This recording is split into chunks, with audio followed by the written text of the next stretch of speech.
சோதர நேயர்கள் அனைவருக்கும் வணக்கம். இன்னைக்கு நம்ம சேனல்ல என்ன பார்க்க போறோம் அப்படின்னு பாத்தீங்கன்னா, ஆகஸ்ட் 12ஆம் தேதி சூரிய கிரகணமானது நிகழ போகிறது. இந்த கிரகணம் பாத்தீங்கன்னா சமாதான ஒரு கிரகணம் அப்படின்னு சொல்லவே முடியாதுங்க. வக்ரமாக நிகழக்கூடிய ஒரு கிரகணமாக ஏற்படுது. அது மட்டுமில்லாமல் இந்த நாளில் சர்வ அமாவாசையும் சேர்ந்து வருகிறது.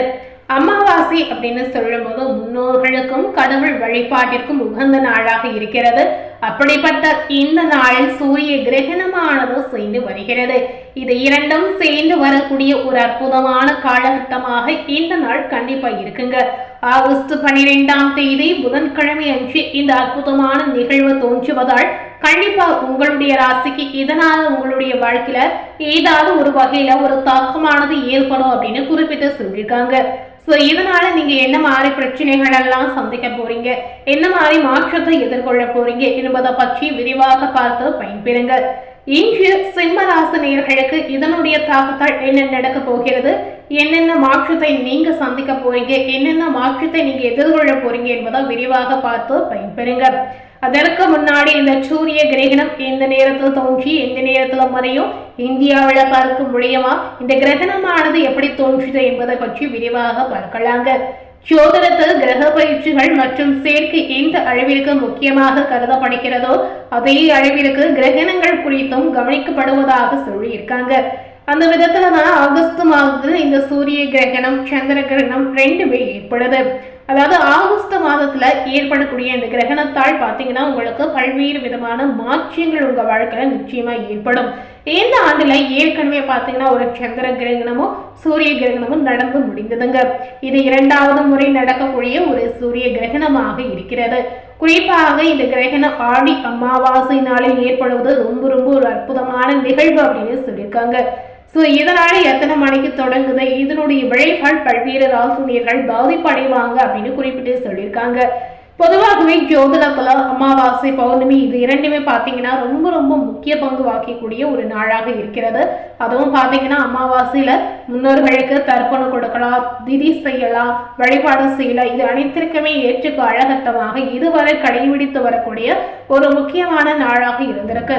இந்த விதத்துல முன்னோர்களுக்கு தர்ப்பணம் செய்யாம இருக்கக்கூடிய நபர்கள் இருந்தீங்கன்னா கண்டிப்பா இந்த ஆடி அமாவாசையில நீங்க செய்யும் பொழுது முன்னோர்களுடைய பரிபூர்ண ஆசீர்வாதம் உங்களுக்கு நிச்சயமா கிடைத்திடும் அப்படின்னு சொல்லியிருக்காங்க. இந்த கிரகணம் எப்படி ஏற்படுது என்று கேட்கும் பொழுது சூரியன், சந்திரன், பூமி இது அனைத்துமே ஒரே நேர்கோட்டில் வரும் பொழுது சூரியனை சந்திரன் மறைப்பதால் இந்த சூரிய கிரகணமானது ஏற்படுது. இது இந்திய நேரப்படி எப்ப தோன்றி எப்ப மறையும் என்று பார்க்கும் பொழுது இரவு 8:04 மணிக்கு தொடங்கி நள்ளிரவு 1:07 மணிக்கு முடிவடையும் அப்படின்னு சொல்லியிருக்காங்க. இந்த கிரகணம் அதாவது இந்த சூரிய கிரகணம் இந்தியாவில் பார்க்க முடியுமா என்ற கேள்வி பழைய பேருக்கு கண்டிப்பா இருக்குங்க. இந்த சூரிய கிரகணமானது இரவு நேரத்தில் தோன்றி இரவு நேரத்துல முடிவடைவதால் இந்தியா நேரப்படி பார்க்க முடியாது அப்படின்னு சொல்லி இருக்காங்க. இந்த ஆதி மாதத்தில் நிகழ்வதால் உள்ள சிறப்பு என்ன அப்படின்னு பார்க்கும் பொழுது புராண ரீதியாக மிகவும் முக்கியத்துவம் வாய்ந்ததாக இந்த ஆடி அமாவாசை இருக்கிறது.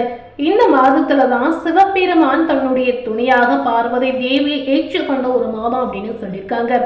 சிவபெருமானை துணையாக அடைய பார்வதி தேவி 108 ஆண்டுகள் பூஜைகள் மற்றும் மந்திர ஜபங்கள் செய்து தவம் புரிந்ததாகவும் சொல்லியிருக்காங்க. இதன் காரணமாக தான் இந்த மாதத்தை சிவபெருமானுக்கும் அம்மன் கோவில்களில் பல்வேறு விழாக்கள் கடைபிடிக்கப்படுவதாக சொல்லப்பட்டிருக்கு. இந்த அற்புதமான நாளில் உண்மையான மனதுடன் சிவபெருமானை மனதார வழிபடக்கூடிய நேயர்களுக்கு உங்களுடைய அனைத்து விருப்பங்களும் நிறைவேறும் அப்படின்னு சொல்லியிருக்காங்க. கண்டிப்பா இந்த மாதிரி வழிபாடு செய்து பாருங்க. இந்த கிரகண நேரத்தில் என்னெல்லாம் செய்யலாம் என்பதை கண்டிப்பா தெரிந்து கொண்டு அதற்கு ஏற்றவாறு நடந்து கொள்ளுங்க. சூரிய கிரகணமாய் இருந்தாலும் சரி, சந்திர கிரகணமாய் இருந்தாலும் சரி, இறைவனுடைய திருநாமங்களையும் திருப்புகழ், சிவபுராணம் போன்ற நூல்களை படிப்பது மிகவும் சிறப்பான பலனை பெற்று தரும் அப்படின்னு சொல்லியிருக்காங்க. இந்த கிரகண நாளில் அதாவது அமாவாசை நாளில் முன்னோர்களுடைய ஆசீர்வாதம் கிடைப்பதற்கு கண்டிப்பா அவர்களுக்கு நீங்க தர்ப்பணம் கொடுக்கணும் அப்படின்னு சொல்லியிருக்காங்க. மறக்காம இந்த ஆடி அமாவாசையில நீங்க தர்ப்பணம் செய்து வந்தீங்கன்னா முன்னோருடைய பரிபூரண ஆசீர்வாதமும் உங்களுக்கு முழுமையா கிடைக்குங்க. கோபத்தில் இருக்கக்கூடிய முன்னோருடைய ஆசீர்வாதம் பெறுவதற்கு இது ஒரே வழியாக கூட நீங்க எடுத்துக்கொள்ளலாம். கண்டிப்பா ட்ரை பண்ணி பாருங்க. இந்த கிரகணத்துடைய தாக்கத்தாலும் இந்த ஆடி அமாவாசையினுடைய தாக்கத்தாலும் சிம்ம ராசினியர்களுக்கு என்ன பலன் கிடைத்திருக்கு என்பதை நாம இப்ப பார்க்கலாங்க.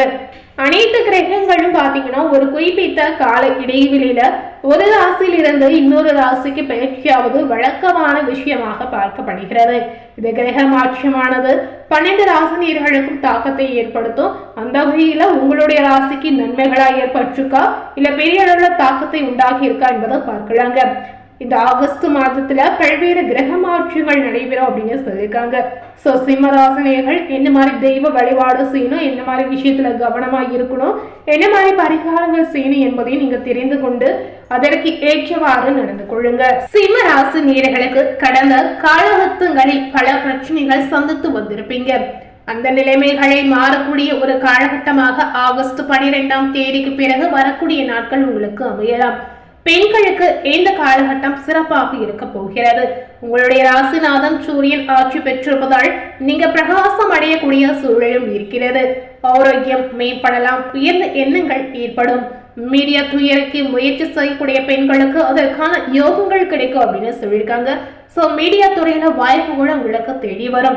சிறப்பான பதவிகள் ஒரு சிலருக்கு கிடைக்கலாம். சுக்கிர பகவான் நீச்சம் அடைந்து இருப்பதால் 3-10க்கு உடையவர் நீச்சமாவதால் அலுவலகத்தில் கழகங்கள் ஏற்படும். பண வரவு நன்றாக இருக்கிறது. பொருளாதாரத்தில் நல்ல முன்னேற்றம் உங்களுக்கு உண்டாகலாம். தொழில் வேலையில மிகுந்த கவனமாக செயல்படுவது அவசியம். கெட்ட பெயர் வாங்காமல் பார்த்துக் கொள்வது இந்த காலகட்டத்துல முக்கியமாகவே சொல்லியிருக்காங்க. 7ஆம் இடத்தில் ராகு இருப்பதால் வேலை இழப்பதற்கான வாய்ப்பு ஏற்படும் என்பதால் மிகுந்த கவனமாக செயல்படுவது உங்களுக்கு அவசியங்க. வெளிநாடு செல்ல வேண்டும் என்று முயற்சி செய்வோருக்கு இந்த மாதம் நடக்காது. அடுத்த மாதம் கண்டிப்பாக நடக்கும் அப்படின்னு சொல்லியிருக்காங்க. அதாவது ஆகஸ்ட் 12ஆம் தேதி எதிர்பார்த்தீங்கன்னா நடக்காது அப்படின்னு சொல்லியிருக்காங்க. குடும்பத்தில் சண்டை வாக்குவாதம் வராமல் பார்த்துக் கொள்வது அவசியம். அலுவலகத்தில் மற்றவர்களுக்கு நீங்க பேசினால் உங்களுடைய வேலை இழக்கக்கூடிய வாய்ப்பு ஏற்படும். சோ இதெல்லாம் கவனமா செயல்படுங்க. நாளுக்கு உரிய செவ்வாய் பகவான் 11ஆம் இடத்தில் அமர்ந்து இருக்கிறார். துணையின் குடும்பத்தினருடன் பிரச்சனைகள் ஏற்படும் என்பதால் கவனமா செயல்படுங்க. சோ சிம்மராசினியர்களுக்கு நிறைய பாசிட்டிவான விஷயங்கள் நடந்திருந்தாலும் ஒரு சில விஷயத்துல நீங்க கவனமா செயல்படணும் அப்படின்னு சொல்லியிருக்காங்க.